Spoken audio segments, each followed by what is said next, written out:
Yeah, we don't have time for a song. We really don't. Yeah, I've really enjoyed this Lent series, which we've called "Searching for Our Just Desserts in the Desert." It's been a challenging one, though, for sure, because the desert as a whole is not a real fun topic. But we started our series describing Lent as a desert experience that starves our appetites and reveals our deepest hunger. And we've talked a lot about the different things that might send us into the desert. We talked about God sending Jesus into the desert. We also talked about how sometimes we choose to go into the desert, that the desert is one of our own making. And even last week, talking about what it's like if the desert is your assignment and your job is to kind of be in this dry, thirsty, starving kind of existence. And that's kind of what your call is. But this morning, one of the things we're going to specifically talk about is how we sometimes find ourselves in that dry and empty time because of the way that others have treated us. So the desert can be a bitter place we settle when we are treated unfairly. Ouch. Does anybody else kind of feel that, kind of a punch in the stomach? It's yeah, shots fired. After people treat you unfairly, the temptation is always to kind of go home and just sip on some haterade. Did anyone have this experience? I've had this when I've really been treated unfairly. Like, there's times that I've spent months just kind of doing that, just sipping on the bitterness. And it's kind of great. It really is, in the sense that it makes you it kind of like makes you feel like God, in that moment. You're in the place of righteousness, and these people are treating me unfairly. You very much do tend to see yourself as Jesus in that moment, being unfairly nailed to the cross, or at least I do, but maybe I'm just especially good at false martyrdom, which I think probably I am. But we see that this temptation goes back long ways. This temptation to drink the bitter water goes all the way back to the Israelites in the desert. Right after being freed from obviously a very unfair situation of the captivity of slavery in Egypt, we see this in Exodus 15. Moses led Israel from the Red Sea, and they went into the desert of Shur. For 3 days they traveled in the desert without finding water. When they came to Marah, they could not drink its water because it was bitter. That is why the place is called Marah, because it means bitter. And if we spoke Hebrew, we would know that. So the people grumbled against Moses, saying, "What are we to drink?" So, hello, my name is Joel, and I am a bitter grumbler. This morning, this morning we're going to be talking a little bit about bitterness. But while I go sulk in a corner somewhere with my tall glass of bitterness, I'm going to invite Raymond up here to preach the rest. So I give you our senior pastor, Raymond McDonald. You got to extend your applause. He's still making his way up there. That's so unfair, you're doing it like that, because, for other people, you clap all the way down here. But for me, they quit clapping 5 foot. That's unfair. It's unfair. I'm grumbling, because life is just, and what do we say when our kids say it's unfair? Life's not fair, right? Which just helps it seem more unfair, right? When they say that. So why do we say that? Because we're so bitter, we're trying to help them get bitter with us, just good. It's not fair. Don't expect good things.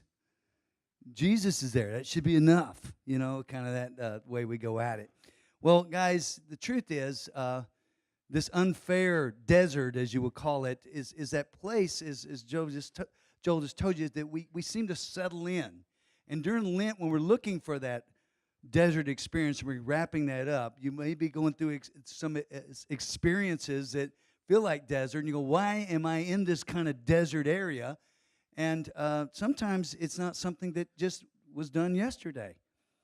Most times, the desert that we create, or the desert we settle in, has been there for a long time. We've been working on that desert. And today we're going to kind of Quentin Tarantino this thing. We're going to flip the narrative around, and we're going to look at a story of a man, end of his life, and move more towards the middle of his life. We're not going to look at his birth or anything. And this is where we'll be wrapping up the desert experience. And I guarantee you Jonathan won't be talking about deserts when he comes in. But all this to say to you that let's see if any of this rings true with us, because I am the guy who I like it fair. Now, if you don't think it's fair, that's because you're looking through the wrong lens. But I like it fair for me, right? So we invite you, come Holy Spirit, as we delve into the life of David, King David, the one whose line you would come from, Jesus. Our Messiah, our Savior would come from David. So today, Lord, would you share with us these things? In Jesus' name, amen. 1 Kings 2, 1 through 6. When the time drew near for David to die, and now real quick, David's the king. Anybody ever heard of King David? He's the one Jesus comes out of. He is the guy who's done all these great things in life. He's the one every king wants to be like, right? Well, he's about ready to die here. Time comes for him to die. He gave a charge to Solomon, his son. And listen to this. Who wouldn't want to be this great father? I'm about to go the way of the earth, he said. So be strong and act like a man. He was a Texan. And observe what the Lord your God requires. Walk in obedience to him and keep his decrees and commandments, his laws and regulations as written in the law of Moses. You can even hear his voice reverberating on his deathbed. Do this so that you may prosper in all you do and wherever you go, and that the Lord may keep his promise to me, which was, if your descendants watch how they live, and if they walk faithfully before me with all their heart and soul, you will never fail to have a successor on the throne of Israel. Man, this is good fatherly advice on the deathbed. And all of us wish to have this deathbed experience when we die, where we can really set everyone up and give it to them. You know, tell them, I've been there for you. I left you a little gift over here behind the cabinet. You got something in the curio cabinet. It's a precious moment statue. But whatever, we're trying to give it. But David's got more to give Solomon. By the way, Solomon, his son, was the child of Bathsheba, who was his good friend's wife.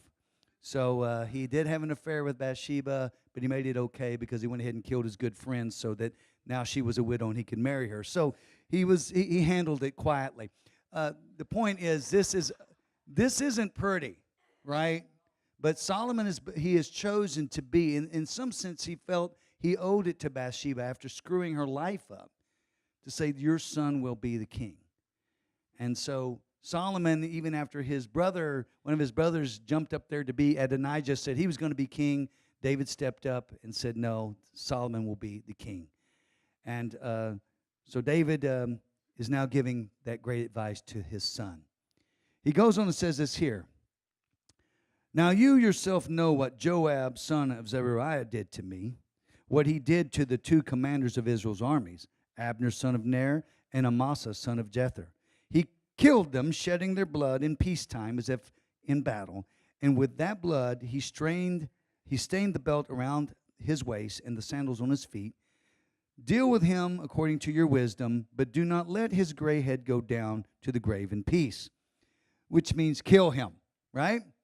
So it just went from a nice preacherly Billy Graham type discussion to Michael from, Godfather, all right? So this is what he's doing. By the way, I need you to kill this guy. And he goes on and has him kill another person later on. But we're just going to stick with one planned murder here today. Why am I bringing this up? This is the end of his life, guys.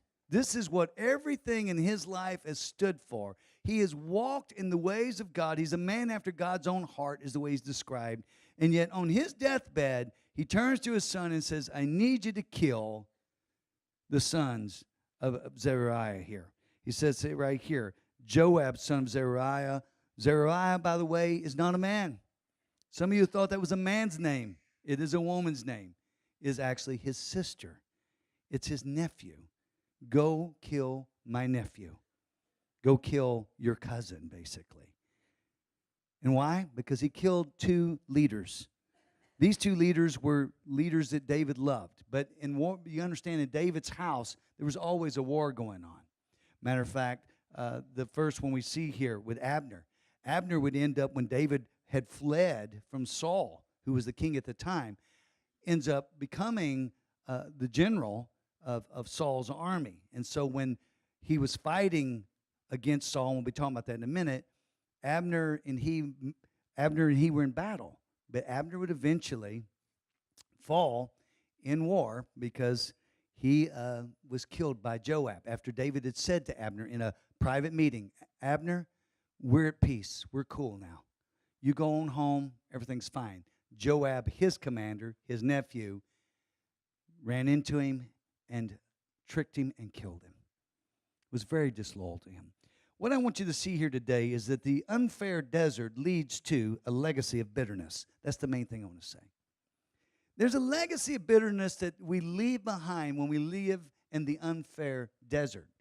And what the unfair desert means is, you know what I'm talking about. You're living in these things that were done to you or weren't done for you. Maybe you didn't get your inheritance. Maybe you had that ex-husband who you put through school who ended up leaving you when you got a little older, and he got him some young trophy wife who now's old too.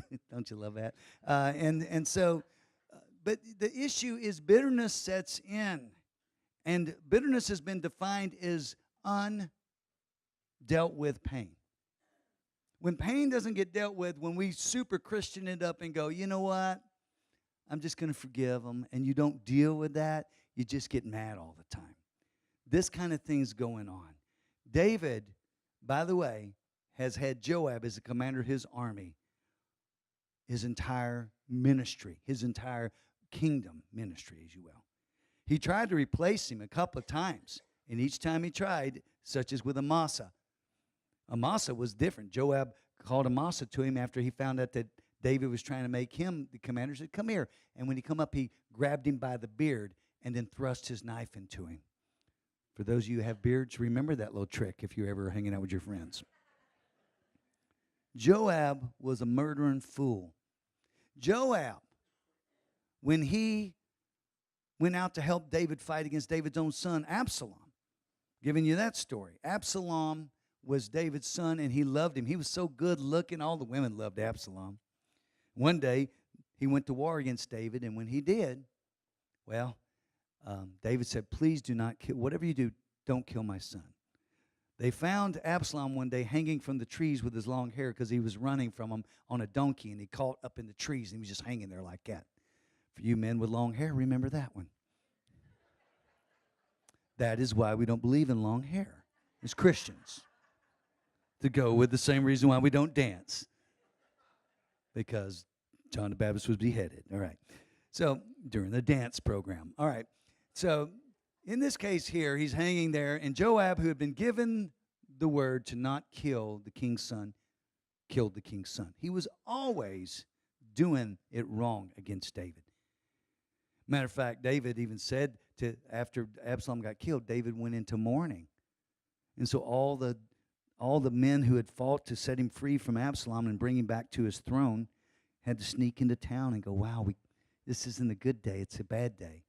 And Joab went to David and said, how dare you sit in here and mourn for your son when all your soldiers out there fought for you? You're a bad, bad, bad king, basically. And David had to sit there and just live up under this shame.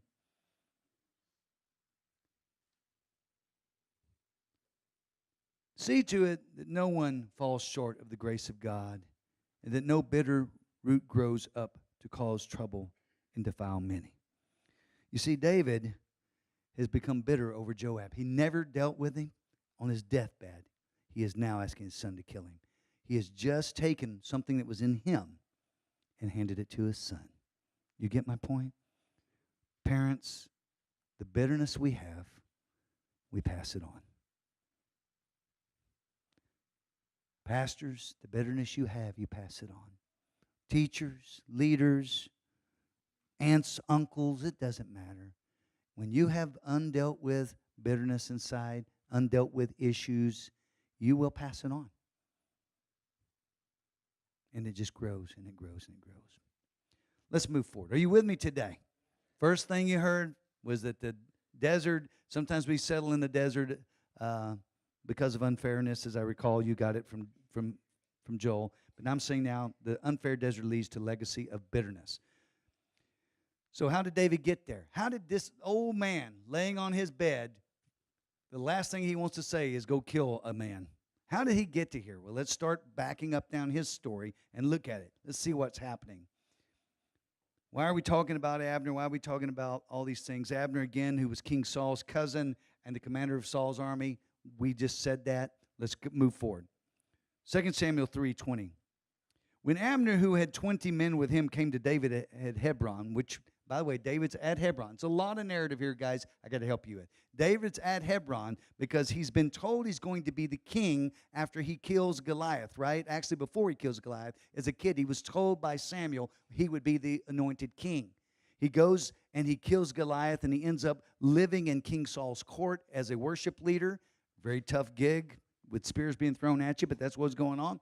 And so he's a worship leader in King Saul's court. He's also married to King Saul's daughter, Michal, because he had killed Goliath. So he's kind of the family. But as you know, that Saul would chase him out into the wilderness, as it were, and chase him. But in this case here sits David in Hebron, fixing to be installed in Jerusalem, but at Hebron now. So they came to David at Hebron, and David prepared a feast for him and his men, for Abner. That's what you do when you like someone, by the way. And Abner said to David, let me go out at once and assemble all Israel for my lord the king, so that they may make a covenant with you, and that you may rule over that all your heart's desires. So David sent Abner away, and he went in peace. He goes in peace, as I've already told you, and he goes out, and in peace he's going to run into Joab, who is David's commander, supposed to be serving the king. Joab then left David and sent messengers after Abner, and they brought him back from the cistern at Sirah. But David didn't know it. Now when Abner returned to Hebron, Joab took him aside into the inner chamber, as if to speak with him privately, and there to avenge the blood of his brother Asahel, because Abner had killed his brother. Actually, kind of accidentally. His brother was trying to kill Abner. Abner stopped with a spear, and because Asahel was fleet of foot, he ran right into the back of a spear, and it went through him and killed him. Again, for those of you who run fast and have names like Goodwin and stuff, understand that's what you need to watch out for, is the spear. So there's a lot to learn here about killing and dying. So, but he's going to avenge him. Joab stabbed him in the stomach, and he died. Later, when David heard about this, he said, listen to this lament of King David. I and my kingdom are forever innocent before the Lord concerning the blood of Abner, son of Ner. May his blood fall on the head of Joab and on the whole family. May Joab's family never be without someone who has a running sore or leprosy. Hey, you got to hate someone pretty bad to wish a running sore on them forever. Anyone here had a running? Never mind, don't do that. Or who leans on a, he says, may he never be without someone who has a running sore, leprosy, or who leans on a crutch, or who falls by the sword, or who lacks food. May his family be cursed. So on the day, all the people there and all Israel knew that the king had no part in the murder of Abner, son of Ner.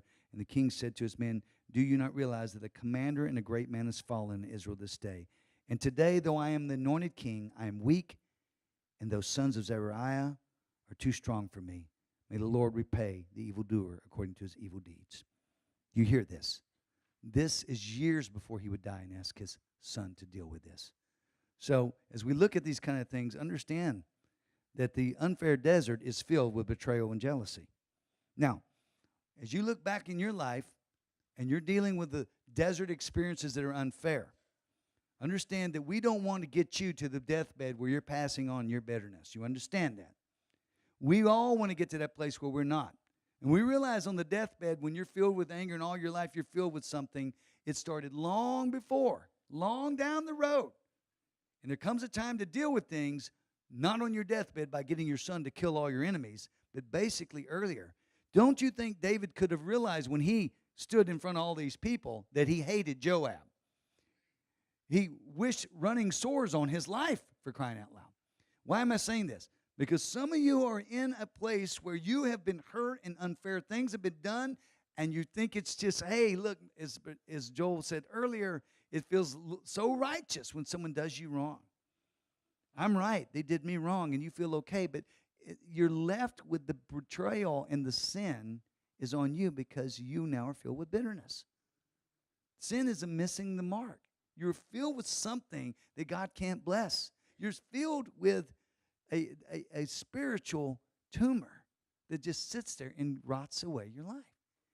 David hates Joab, the commander of his army. But when you are out in the desert and you are looking at your bitter life, I want you to look back and realize when you were in that desert that was unfair, meaning that place where you walk away and no one's around you, understand that you're around people who are jealous, and they are also very much keen to betrayal. They are coming near you in a sense, but understand that's what the desert's filled like with that. Why is that? Why do you think it is that way when you're out in the unfair desert, that there's betrayal and jealousy out there? Because you're hanging out with people who went through the same thing you went through. Because that's who we go to. We don't hang out with people who go, well, you know, you need to forgive them and need to get it right. We hang out with the people who are out there going, hey, you know, you were done wrong. I don't blame you for being upset. Stroke, stroke, stroke. They help you get there. Betrayal and jealousy that's going to be there. Paul encourages us this. He says, get rid of bitterness, rage, and art, and anger, brawling, and slander, along with every form of malice. Be kind and compassionate to one another, forgiving each other, just as in Christ God forgave you. This is the key way that we get rid of this. Now, I said earlier, you're super Christian saying, I forgive them. I'm not saying don't forgive. I'm saying the first way that we can forgive is realize this here, that we're hurt. Did you just hear what I said? The first way you can forgive someone is to admit you've been hurt by them. Because if you think you're too good to have been, I don't care about those people, but you do, you're lying to yourself and you'll just sit in the bitterness. The way we forgive is to say, you really hurt me. What you did really hurt. And when someone comes and says, hey, will you forgive me? And you've got that pain, you can say, before I do, can I tell you what happened? Can I tell you how I'm not trying to bury you. I'm just trying to say, this is what happened when you did that to me. I lost my business, which ended up costing me my relationship with my wife, and I haven't seen my kids in 20 years. So yes, I'm going to forgive you, but I want you to understand what I'm forgiving. It wasn't just that you stole from me and bankrupted my account. It really destroyed my life. Hey, now you're forgiven. Have fun. But do you understand, that may seem mean, but in a way it gets the accounts clean. So they can go, oh my gosh, I had no idea. Well, it was a pretty big deal. So you've been a big part of my life. And of course, that person could say, well, I never robbed from you. You've got the narrative wrong. But my point is, then you could get that answered back, and the narrative could be, I never did steal from you. That wasn't me. It was my no-good brother who did that. You see what I'm saying? And it can help that person on.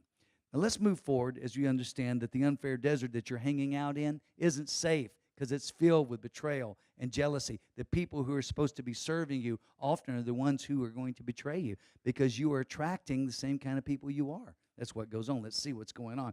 1 Samuel 30 says it's here.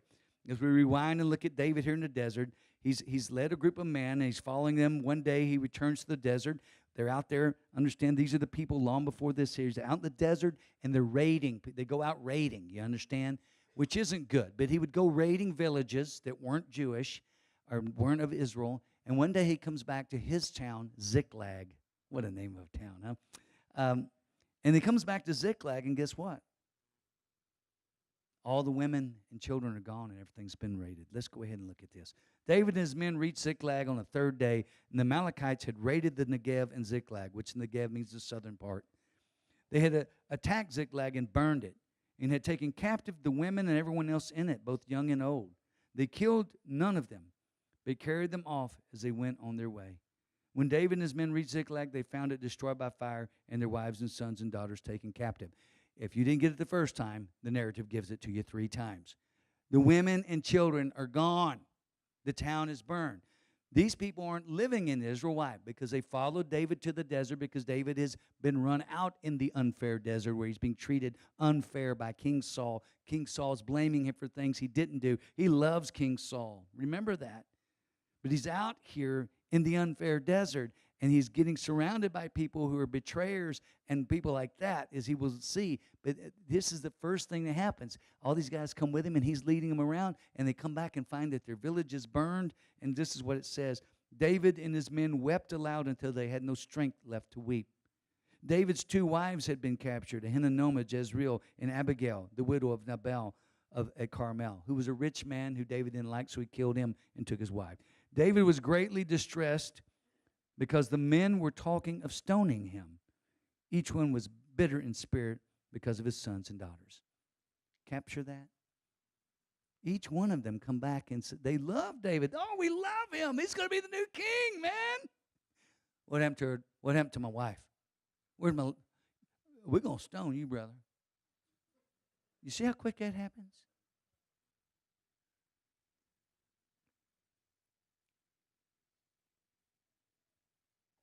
Bitter. These men are bitter in spirit. David recovered everything, as the story would go on, the Amalekites had taken. He went off. He found some Egyptian out in the desert who had got tired, and so his master left him there. And he said, look, I won't kill you if you lead us to the Amalekites. So he did. He finds them all, and he gets them there. He returns everything, recovered everything was taken, including his 2 wives. Nothing was missing, young or old, a boy or girl, plunder, anything else that had been taken. David brought everything back, and he took all the flocks and herds, and his men drove them ahead of the livestock. And this is what they were saying. This is David's plunder, meaning he's our king. Fickle people, right? Why am I telling you this? Because in this desert that you are in, you might understand this here. The unfair desert is not a place to find loyalty. You're not going to find loyal people out there in that desert wandering. They'll be out there. You'll feel them. You'll feel them come to you. And I could put the word rejected desert too, because it's very close. Because you feel rejected. It's not right. It's not fair. I was supposed to be in this place. And believe me, I've been passed over for promotions in my life. And I was so hurt by it. And my good friends were the ones who just, not my good friends generally, it's generally other people come near you and say, you should have been that guy. You should have got that job. Why do they do that? Because they're looking for a friend too.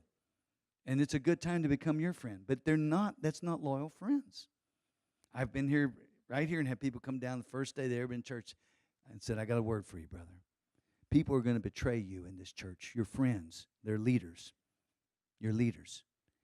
But I will never leave your side. I will be here with you to the end. I knew what was fixing to happen.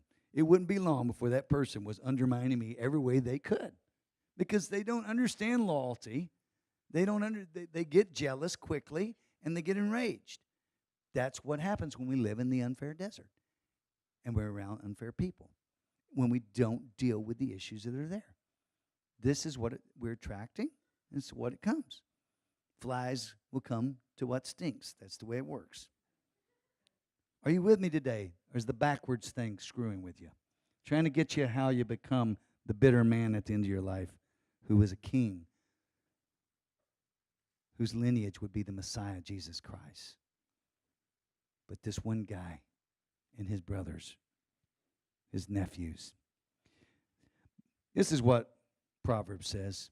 Bad work gets paid with a bad check. Good work gets solid pay. Take your stand with God's loyal community and live or chase after phantoms of evil and die. God can't stand deceivers, but oh, how he relishes integrity.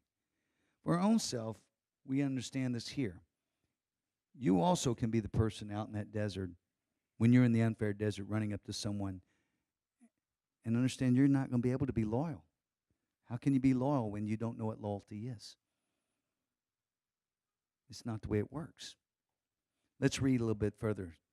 Still during David's time in the desert, just a little further back, we see a time in 1 Samuel 26 when Saul, whom David is running from, almost catches up to David. But David gets the jump on him. His nephew Abishai, which is, by the way, Joab's brother, gets down with him, and they go and they see that Saul is over there camping in another encampment. So they go over and they walk up, and they realize that he's asleep, and so they take his jug of water and a spear, basically, and then they run back. But before they do, this is what goes on. It says here, David then asked Ahimelech the Hittite and Abishai son of Zeruiah, Joab's brother, who would go down into the camp with me to see Saul, or to Saul? And Abishai says, I'll go with you. So David and Abishai, another son of Zeruiah, went to the army by night, and there was Saul lying asleep inside the camp with his spear stuck in the ground near his head. Abner and the soldiers, again, Abner is Saul's commander, Abner and the soldiers were lying around him. Abishai said to David, today God has delivered your enemy into your hands. Now let me pin him to the ground with one thrust of the spear. I won't strike it twice. Capture this? He's hanging out in the desert with other unfair, rejected people, and he's learning some bad habits. Did I tell you about David? He loves King Saul. Did I tell you about King Saul? He loves David. Did I tell you about David? He's running from King Saul. Did I tell you about King Saul? Because King Saul's throwing spears, literally spears at David, talking about killing him anytime he can. It's truly an unfair situation. But yet David, in this unfairness, David, knowing it's unfair, has not yet become a victim. He hasn't given himself over to victimage, which allows him to become this disloyal person, this person who sees it only that it's been done wrong to him, and takes power to that. Because David says it's here, don't destroy him. Who can lay a hand on the Lord's anointed and be guiltless? As surely as the Lord lives, the Lord himself will strike him, or his time will come and he will die, or he'll go into battle and perish. But the Lord forbid that I should lay a hand on the Lord's anointed. Now get the spear and water jug there near his head and let's go. David says, I'm not going to kill my king, my leader. Who comes up with such crazy ideas? Who would come up with that? Abishai, son of Zeruiah. Well, the unfair desert's an undermining environment. And when you're out there in the unfair desert, you will have everyone around you helping you and wanting you to help undermine the system that you serve. Am I telling you the truth? You've been there with that bunch of scoundrels, right? I'm hoping you hold on to this. I won't be that. I won't be disloyal, even though it's unfair what's happening. I know this here, that for Teresa and I, when we said we wanted to plant a church in Park City, and we were taken into a group of leadership, and they stood and told me for about an hour, each leader went through and said, you're not a church planter. You think you're something. You're nothing. I've planted 4 churches, one guy said, and you're not a church planter. Another guy said, well, you think you're something because you write music and play worship here, but you're not that. One girl said, you know what? You're a really bad father. Your kids call me because I'm the youth pastor, and you ought to hear what they say about you. I'm just sitting there going, all that's probably true. I mean, who hasn't been a bad father? If you knew Carrie, you knew that I was a bad father until I was a good father. The point is kids are always complaining against their parents, so that's the way it works. I didn't buy her the bathing suit she wanted that summer. All that meaning that I'm sitting in a room. I knew what it was like, but I would not trash my pastor. I would not leave the church until we got blessed. As a matter of fact, I got a call from the regional leader of that district, and he said, do I need to come down there and get things clear? I said, no, sir. He said, I can't have it that one of the most known people at that time, I was well known in the Vineyard because I was touring a lot, is going to end up in a fight with a pastor. It's going to be ugly for me as a regional leader. I said, I give you my word, I will not do that. I will not trash this church. I will wait till I'm blessed before I go. And Teresa and I waited for months for a blessing, and it wasn't coming quick. They weren't changing their mind. They would not let me meet with the worship team. I was the worship pastor. They would not allow me to tell anyone we were going to leave. They made me sit amongst my friends and just basically lie to their face that I was leaving or wasn't leaving, until the day that one day they blessed us. They wrote us a check to go home and got before the church and blessed us and put hands on us to go. It wasn't beautiful. It wasn't fair. In the end, Bobby and Tina would become those pastors there, the worship pastors. And the first thing Bobby did was say, you're going to make things right with my brother because what you did to him was wrong.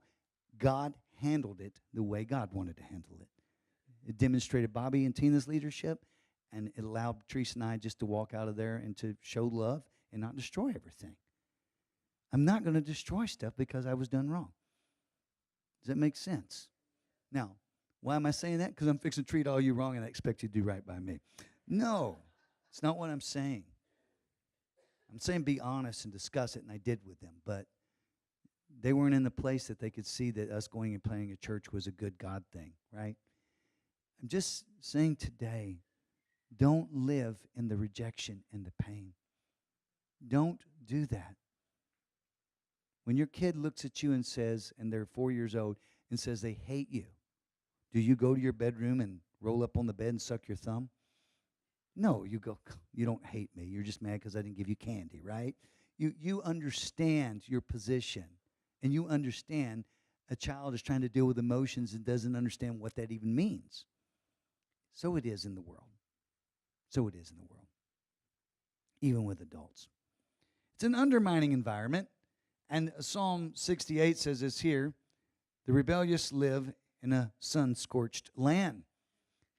And when you attract rebellious people around you, believe me, they will scorch your sun. They'll scorch your land. When we are rebellious people, we will attract rebellious people to us. And rebellious people, guess what? Rejected people reject people. And they get hurt easy. When someone comes to you and says, I left the last church because they hurt me over there, know pretty much quickly that you'll be hurting them too. Do you understand that?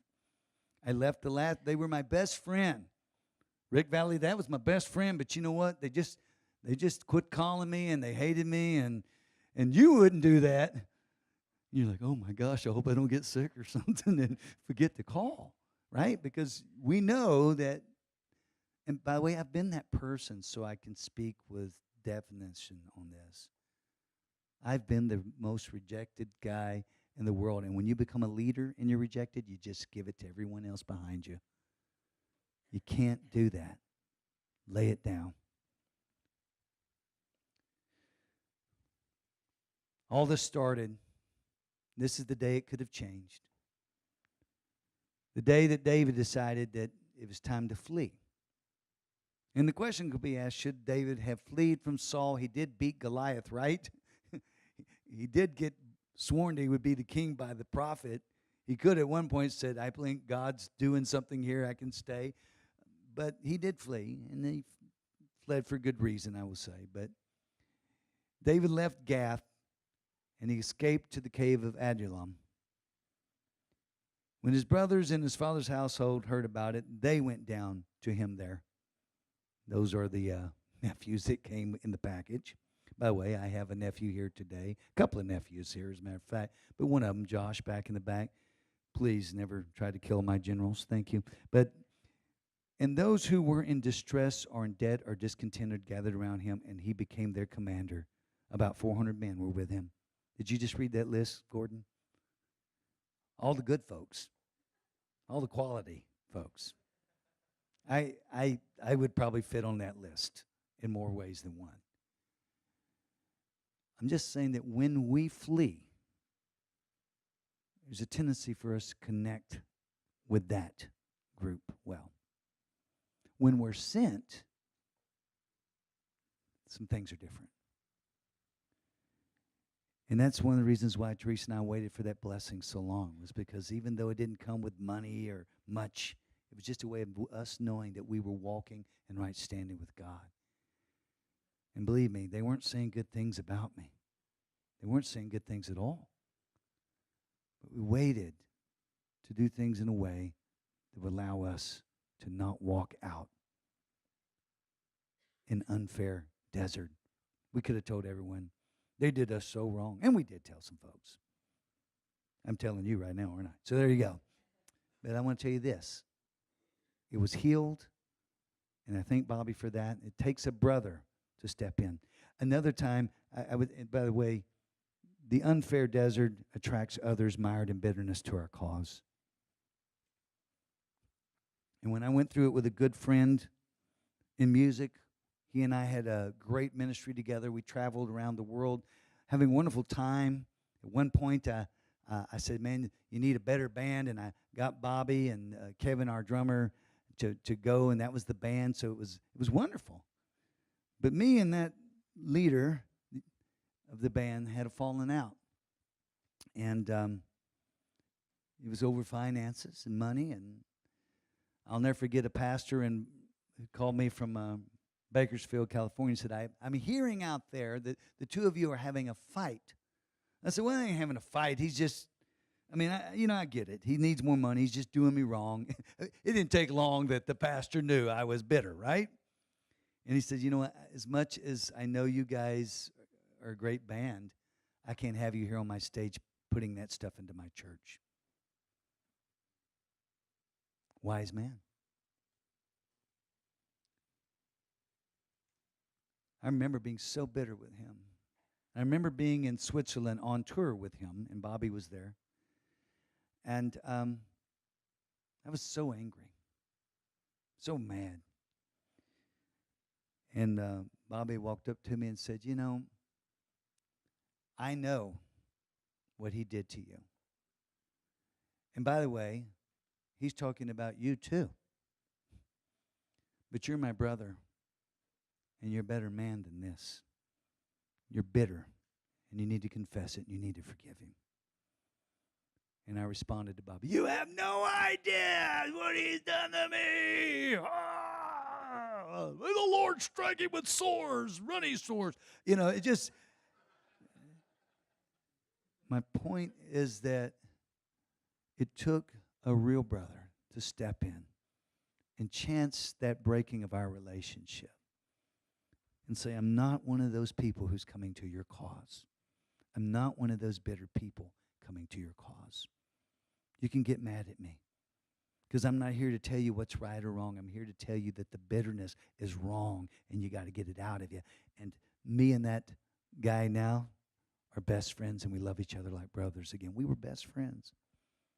And what I lamented much more than the money and playing on stage with him was that my best friend was lost to me. And my brother helped restore that relationship for me. Be a good brother. Be a good sister. Know that when someone's hurting, and they're in that cave, that many are going to them and encouraging them to go out and take that on as an identity, become a raider, be someone who goes on and starts their own kingdom. And it may be that you're going to start something, but not in bitterness. Because what starts in bitterness ends on a deathbed of bitterness. And if I can tell you one thing in Christ Jesus that I want for your life today, and that's to have a good funeral. A funeral where all your family can come, not just half. Where everyone can be talked of in a kind way instead of going, don't mention that person. That was his fling. We don't mention that son. Guys, I do a lot of funerals. And I know the inside scoop on every one of them. I want a good funeral. And that doesn't mean a lot of limos. That means that everyone can come and say, yeah, he hurt me, but we walked through it. And I hurt him at times, and he forgave me. This is what relationship is. Forgiving and walking in righteousness before the Lord. A kingdom that walks where we're not giving our son the marching orders to kill the last guy who hacked us off.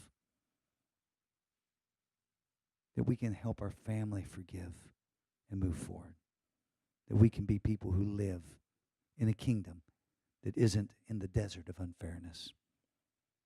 Do not be misled. Bad company corrupts good character, Paul would write. Come back to your senses as you ought and stop sinning. For there are some who are ignorant of God. I say this to your shame. And his point was dealing with those kind of things there. Remember the bitter water that Joel started the whole thing with out in the desert? Well, this is the end of that story. Moses cried out to the Lord, and the Lord showed him a piece of wood. It's kind of dark up here. I can barely see this. So he cried out to the Lord about the bitter water, and the Lord showed him a piece of wood, and he threw it in the water, and the water became fit to drink. That's Exodus 15. I don't have to go far to let you see the picture, do I? Well, this is what Colossians says. God was pleased to have all the fullness dwell in him, talking of Jesus, and through him to reconcile to himself all things, whether things on earth or things in heaven, by making peace through his blood shed on the cross. I'm saying today that the bitter waters of Meribah, let's throw the cross into the water. That's the wood we throw in the water. I can't forgive people because I want to. There's really not a way to do it any more than there is to heal someone. I'm not a doctor. If I see that you have a disease, I'm going to lay hands on you and I'm going to pray for you and I'm going to ask God to heal you. And when it comes to unforgiveness in my life, I've come to find out that is the only healing. The only way I get the full healing is saying, God, you are the only one who can heal this bitterness in me. I need friends who will call me on it, but I also need friends who will pray with me on it and realize it isn't just a throwaway thing. Well, I forgive you. Two kids standing together. Say you're sorry. I'm sorry. Doesn't work. Would you stand with me as we close?